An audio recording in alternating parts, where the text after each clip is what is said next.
Tu ne peux pas être pasteur pendant que les brebis que Dieu t'a donné, Dieu t'a confié, sont en train de souffrir. Ils n'arrivent pas à manger matin, midi et soir. Ils n'arrivent pas à se scolariser. Quand ils sont malades, ils n'ont même pas d'argent pour aller à l'hôpital. Ils n'arrivent pas à payer leurs factures. Frères et sœurs dans le Seigneur Jésus, j'aimerais mettre un point très essentiel sur le fait de ne plus jamais vivre dans le luxe pendant que les fidèles qui prient avec nous sont dans la disette.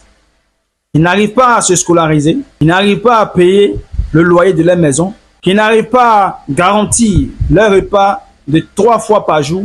Et vous êtes dans le luxe. Déjà, essayons de recadrer la définition du luxe. Allons-y dans le dictionnaire Larousse. Le luxe, écoutez la définition attentivement. Pratique sociale consistant à pratiquer des dépenses somptuaires et superflues. Superflu signifie quoi?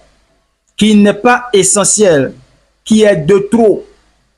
Donc, quand on demande à un pasteur de ne pas vivre dans le luxe pendant que les fidèles qui prient avec lui, les brebis que Dieu lui a confiées, manquent du nécessaire, vous devez comprendre que ce n'est pas un message du diable pour empêcher un pasteur de vivre de tous les biens que Dieu lui a donnés. Ce n'est pas de la jalousie envers un pasteur qui roule dans des voitures ou qui voyage en business class. Que dit la Bible? Apprêtez-vous à lire beaucoup parce que c'est ce que la Bible dit que nous allons enseigner. Ézéchiel chapitre 34. La parole de Dieu me fut adressée en ces mots. Fils de l'homme, prophétise contre les pasteurs d'Israël. Prophétise et dis-leur aux pasteurs, ainsi parle le Seigneur, l'Éternel. Malheur aux pasteurs d'Israël qui se paissaient eux-mêmes. Les pasteurs ne devaient-ils pas perdre le troupeau?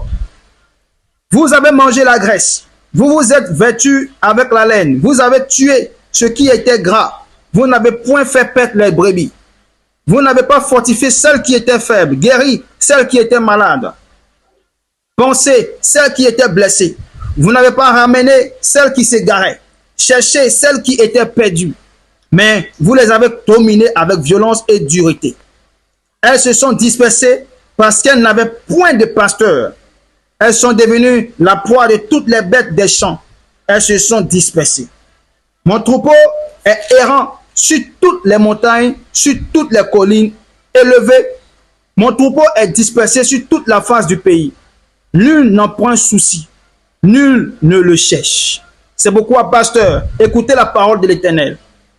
Je suis vivant, dit le Seigneur l'Éternel, parce que mes brebis sont au pillage et qu'elles sont devenues la proie de toutes les bêtes des champs, faute de pasteur, parce